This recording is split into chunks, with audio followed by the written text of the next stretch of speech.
There we are. You. Perfect. Yeah. Welcome. Okay. So, quick intros. Go ahead and quick intro yourself, Steph. All right. I am Stephanie. I own Volante PT and Performance. Work with runners of all levels, physical therapy and run coaching. And then now working with Ellie, as you guys know, to create training programs. And now we've got a virtual race and just are trying to help runners not only during this time, but in the future with training and injury management. Yes, great. And I'm Ellie. I'm the owner of Sisu-Volante Performance and Physical Therapy in Seattle, Washington. Physical therapist and run coach. I also work with the US AFL national team, the women's team. And Steph and I are excited about our collaboration. Tonight is our kind of our first, I think, like topic dive. Yeah, first deep dive, Yeah. So tonight we're going to talk about the training plans and some of our reasoning behind the programming that we put into the training plans. And I think we're going to talk about it kind of as it flows. So each program is 12 weeks and they're based on essentially like 4-week blocks is how we went about it. So Steph, I don't know, maybe you want to start and maybe talk about how you approach that, and then I can maybe talk about how I approach that. Yeah, absolutely. So typically in a training plan, you want to start off with being a little bit more conservative, right? So the race is going to be the ultimate goal, and you want to cycle through that so that your stress leading up to the race is not too much. So it's just like any other training program for other sports, right? You start off pretty general and then get more specific as you get closer to the first game or your first event. So for running, stress plus recovery gets you improvement. Okay, recovery is huge there. So we want to initially start off with a little bit lower level of stress and really establish consistency, not only for your muscles and building your heart muscle as well, but also just as a habit, especially with our 5K plan, it's geared toward people who have either taken a break from running or just getting into running. And so I think mentally creating that habit of getting out the door is enormous. And that habit of I'm the type of person who's going to get out the door for a walk or a run 5 days a week is huge.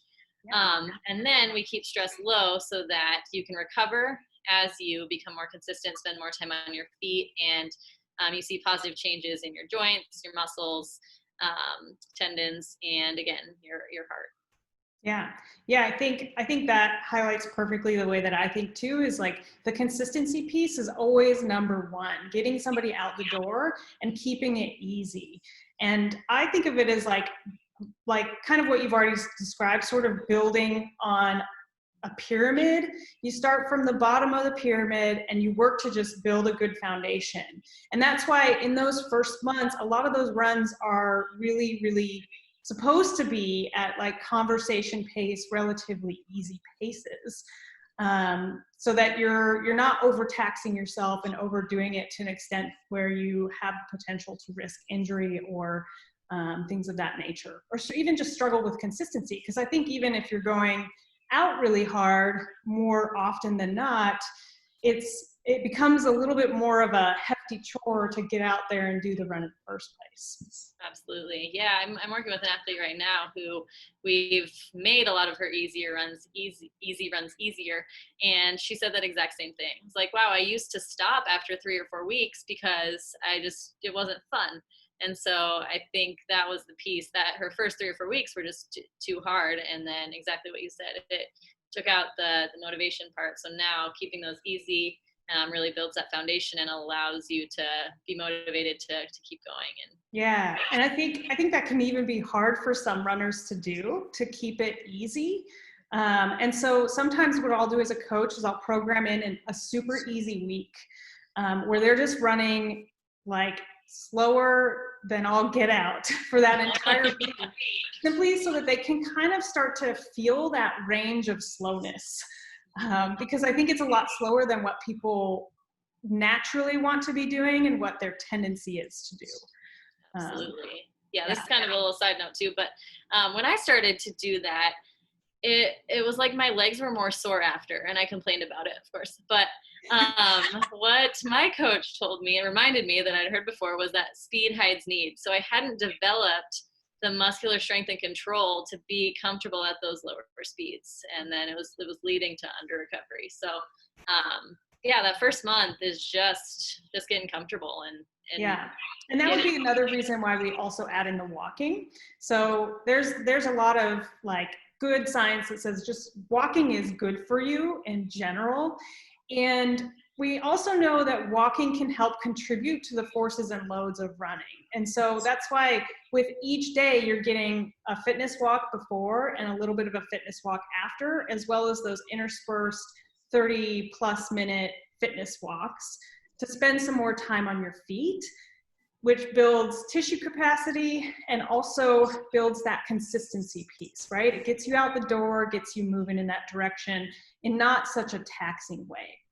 Absolutely. Yeah, for those of you who may not know, fitness walk is basically just a faster walk, pumping your arms, maybe like a mall walker type situation. But it's great. You got to try it. Holding your hand weights. Exactly. Not really, but yeah. So I guess we could kind of move on to the second month. So kind of what are you? Yeah, go for it. So the second month is ideally built with like, okay, you've built your good foundation in the first 4 weeks. And the second month now is about adding in a flavor.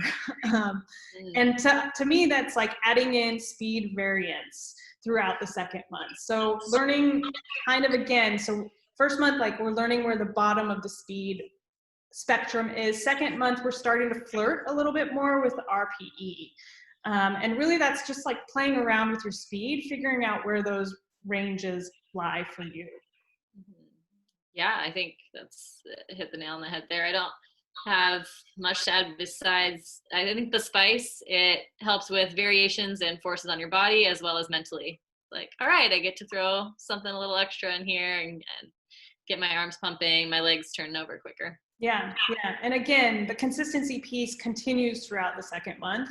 I think if I recall correctly, on the 10K program, you might even start to see more days a week of running, more days spent on your feet. Like being on your feet and spending that time outdoors is invaluable to that tissue health, reducing your injury risk. And so that is always going to be the forefront, I think, for both Steph and I. There's always a balance of doing too much, but there's good data that shows us when you're spending more time on your feet, you are likely to be a little bit better off, especially when we're accounting for training loads. The other thing that you'll see in the programs is on the side of the programs, we've counted the minutes. And each of those weeks should be progressive until the 4th week, which is usually kind of a deload week. Mm-hmm. Maybe you can talk a little bit about that as well, Steph. Yeah, so good point bringing that up. So typically, and this definitely varies, I think, from person to person, but typically we want to build a little bit, again, increase that stress gradually, and then bring it back down for kind of more of a recovery week. And again, I think depending on what month you're in and kind of what your body responds to, that could either be a decrease in intensity or volume. But most of the time, what I do is volume. So I'll drop it down by a certain number of minutes for the most part. And I think the one other thing we could point out that we didn't talk about really, because I think both of us use minutes a lot, is why we do minutes instead of miles. That's a good point. Because I think a lot of people count miles per week and want to get to a certain mileage. Hi, Lisa. Thanks for joining. And minutes, I think, keep you a little bit more conservative in my experience. If someone tells you to go run 5 miles, even if they say, I want you to stay at this pace, in your head a lot of times it's like, oh, if I do it a little faster, I have more time for other things, or maybe it's better if I go faster.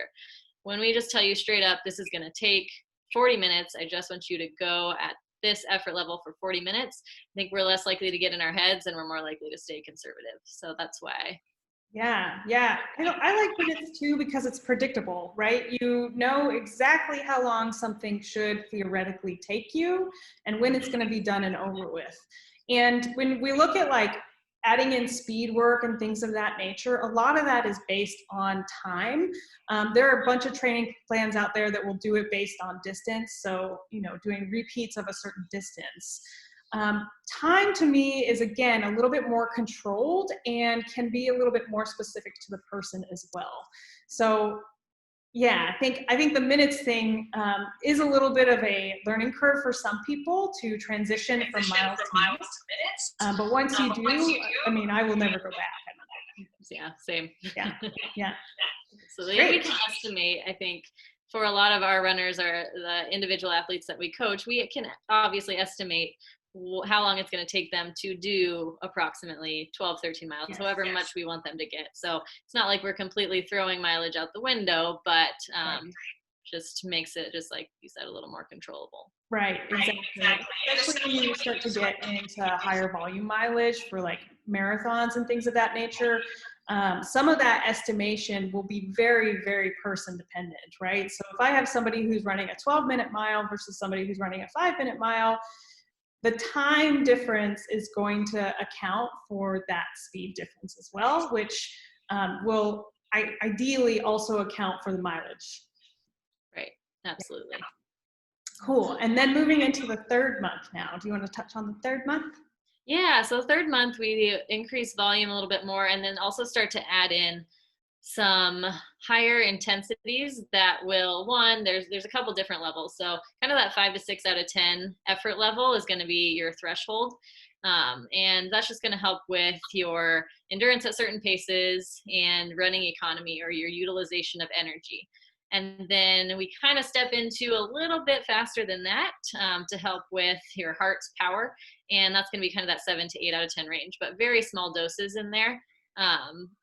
Keeping your ability to recover intact. I think the mistake I see a lot of the time is people are in that higher zone, 7 to 8 out of 10, for 20 to 30 minutes of their workout rather than about 12 to 15 in small doses. Yeah.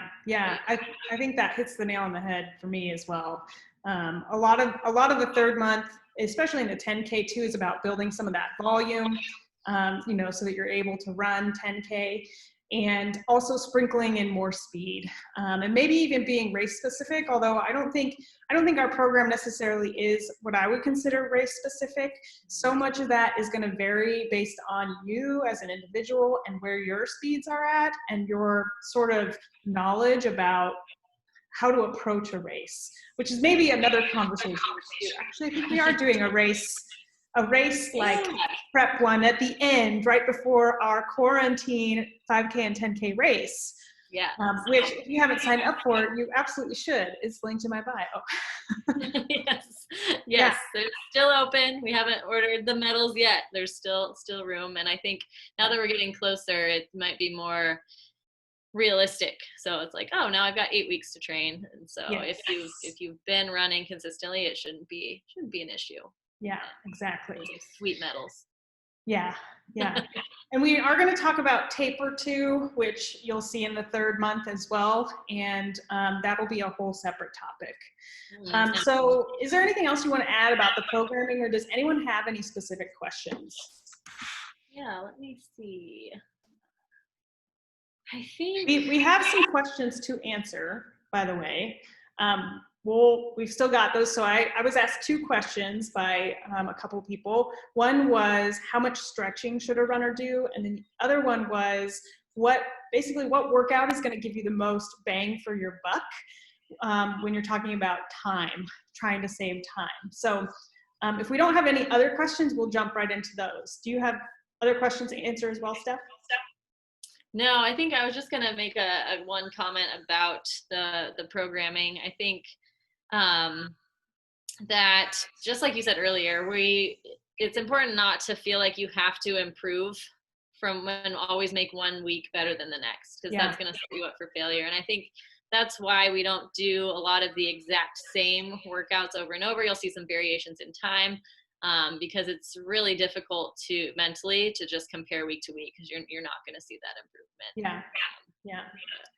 Okay. It looks like how would we discuss increasing or decreasing total minutes per week? That's a good question. Yeah. Do you want to take that one? Yeah, so if we come back to kind of that like 10% rule of mileage, that doesn't necessarily, I think it's a good place to start for a lot of people, but when you're in very low mileage situations, that's not gonna work, right? If you're only running 10 miles a week, then you jump up to 11, then you jump up to 12.5. Yeah. So, but I'd say based on their current level, I'd estimate between 10 and 20%, and Yep. then I just kind of convert that in my head to minutes.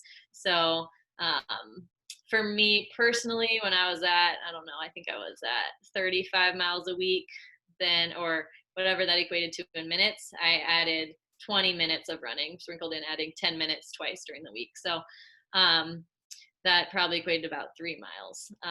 But I think that's my best answer as a general rule of thumb, but it is very individual. And then if you're doing that, you also want to keep intensity the same, right? You don't want to increase two variables at the same time. Right. Yeah. Don't chase two rabbits. Right. So, like, first is focusing on consistency and keeping it easy. And then you can start to layer in some of those other things. So, say that you're running, 3 days a week at 30 minutes and you want to be running 4 days a week, you might add another 30-minute run. And it could, I don't know the math on this, it could be technically more than 10%, but that might be just what you need. But yeah, the general rule of thumb is about 10% each week. It honestly doesn't work out to a perfect math most of the time. And I would say in a real life scenario, I certainly am not calculating that for the runners that I work with. So, very individual based on what loads somebody is tolerating at any given moment. And, with some of the data that Steph and I can use through the app that we coach through, we can kind of tell if somebody's starting to falter in certain ways. So either looking more fatigued, missing workouts, maybe their heart rate's looking a little high, things of that nature give us clues as to whether or not we need to make changes to someone's training plan. Right, absolutely. Yeah. And then So that other question I think was asking about strides. Yeah. Do you want to talk about strides? Yeah, so in the program we listed, it says typically like 5x15s or 5x15 seconds or maybe 10 seconds. So those are referring to strides. And strides are basically just pace pickups. So again, they vary the forces on your body, your muscles and joints, and then mentally they kind of stimulate you to go a little bit faster. So it's kind of working on a little bit of speed, but with good technique.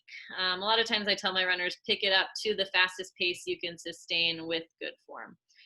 So 5x15s just means you do 5 sets of 15-second strides, and then it has recovery time after that. So that recovery time can be whatever you choose. It could be a fast walk or a jog after, but that's going to be kind of the time you take in between your strides to recover before the next one. Yeah. I think strides are a great way to sort of introduce speed work and again, start to play with your range, basically.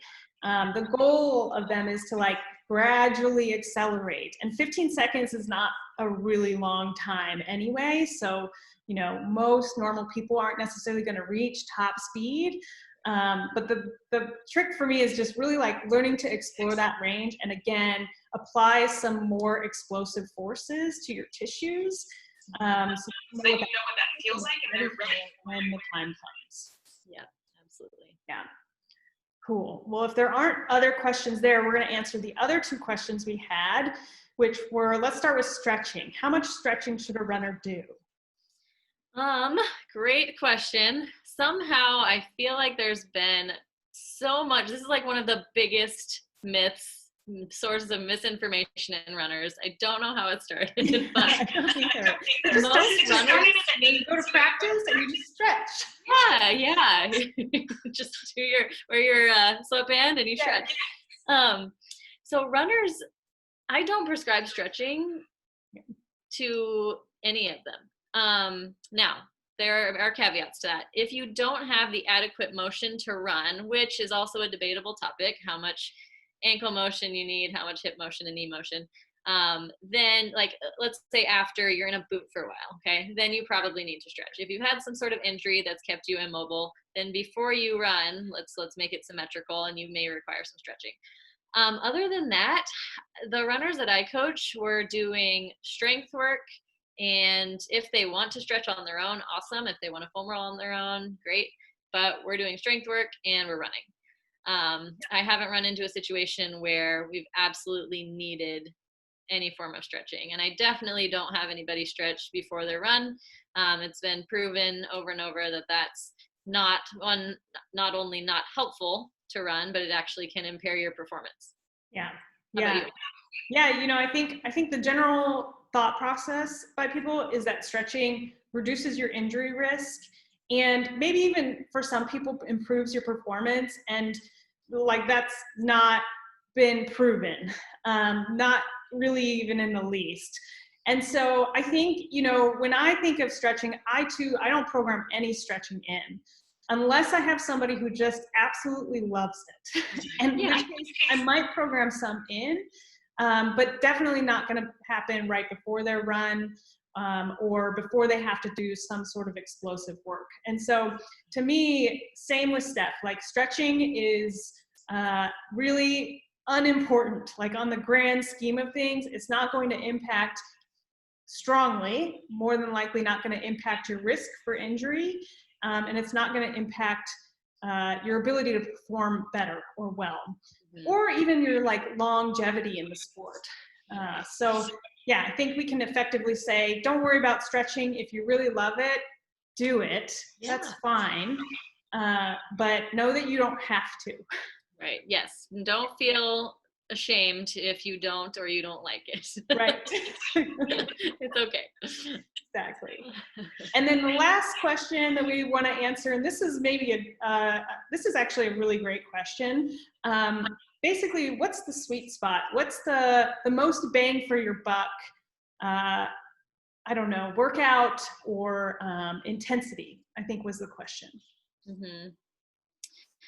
I'm gonna So yeah, we touched. This is a tricky one, and this could get long.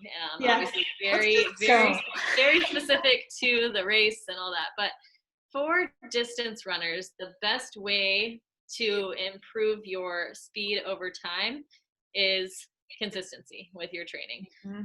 So going through training cycles where you're doing that, building that foundation, and then moving into a period of throwing in some spice, working on your explosiveness from the ground, decreasing that ground contact time, and then challenging your aerobic system and your ability to clear lactate. So that's going to get you to run at a faster pace longer and improve your race times. Now, if we're going for more just strict speed, we did touch on a little bit earlier. You can talk about kind of those workouts, but other things that may contribute to improving your speed could be, and this is, I don't know if there have been studies that have showed this in distance runners, but strength training potentially, and like other strength type workouts like hill work, hill sprints.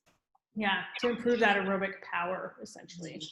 Yeah, so I think this was a really tricky question because, as coaches, we're constantly trying to find the sweet spot for an individual. I wouldn't even say the sweet spot, but just trying to stress them in ways that positively adapt their systems to what their goals are. I think there are some, like if you were talking about strict physiological improvements, I think you can make really good improvements doing a 4x4 minute interval session. And by interval session, I mean running hard for those 4 minutes. I think I saw that on a paper, and our friend Chris Johnson has said that before. He was there in PT. I think it's a little bit tough to put that down though, because if you're doing 4x4 for weeks and weeks in a row, there will come a point where that's not taxing you the way that you need to be taxed. And as Steph had mentioned at the beginning of this conversation, stress plus recovery equals progress. And stress has to be varied, right? because eventually we adapt to certain stressors. So I might be really good at running my easy 30-minute run, no problem. I could do that till the cows come home and maybe not make any real changes to my system because I adapt to it. And so you have to also consider like how to change those stressors throughout the weeks to continue to make progress.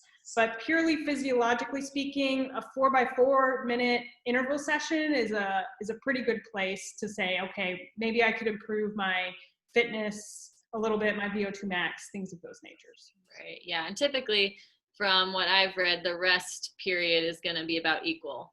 Yeah. To those intervals. Yeah, I think so. Yeah. A lot of that data is honestly too a little bit over my head sometimes. The physiological stuff is like a whole study in and of itself. And as coaches, we certainly have like a breadth of knowledge, and we're also physical therapists on the physiological side. But when it comes to working with a person, it almost never shows up that way. So I think like as a coach, I just want to emphasize how an individualized plan can make a really big difference to someone's circumstance. And we'll talk about coaching in another week. The next one. Yeah. Yeah. I think there was one more question. Do you prefer morning or evening runs? I live in Texas and temps are getting really high, but I have a hard time motivating for early morning or super. Ooh, good question. So I'm in Phoenix, and there's definitely different beliefs on this. I think I heard one person say at one point that morning running was really bad, but I disagree. I mean, we can't say that black or white about anything, right? But I think whatever works for you. I went to college here too, and I ran in the mornings all the time. Now, as a almost 30-year-old, it's definitely tougher. I feel stiffer, but I just do a fast walk warm up for 10 minutes before. I do some heel raises, stuff to kind of just warm myself up, and that tends to work for me. But I knew a lot of people who would run at night after the sun went down. So I think just whatever works for you is going to be the most effective, whatever way you can be most consistent.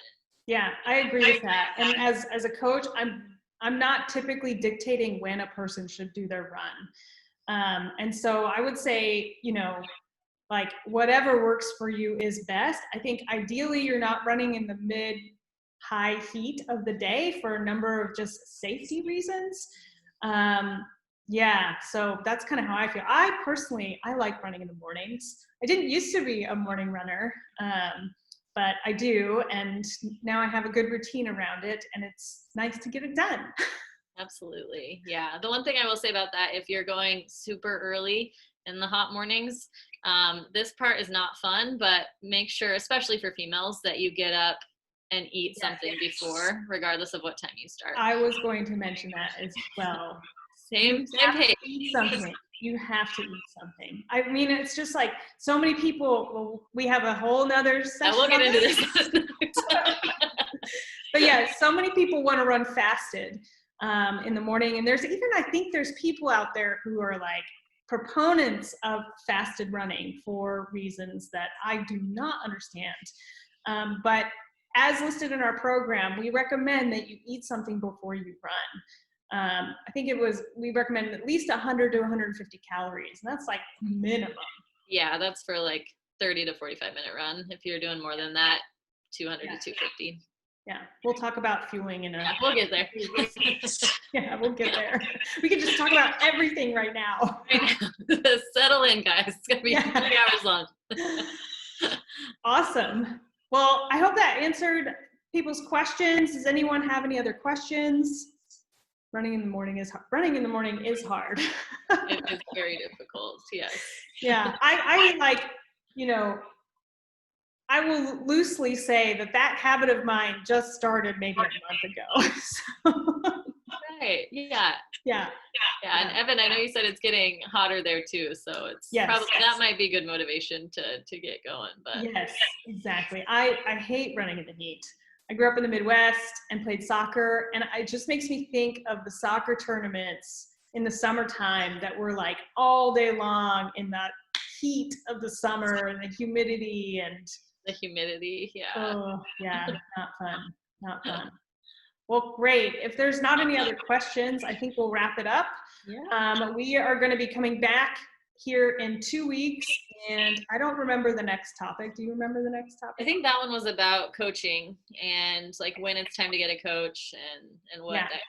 Yeah, I think sometimes people do wonder, like, when should I get a coach? So it'll be great fun for us to talk about that. Yes, absolutely. Cool. Well, if there's not anything else, thank you for everyone who is here listening to us blabber on about something we love. We really appreciate your engagement. So please don't hesitate to reach out if you all have questions or needs. Absolutely. We are both taking new runners. We are. Yep. Yeah. Cool. All right. Thanks, Steph. We will see each other again soon. All right. Bye, Ellie. Bye.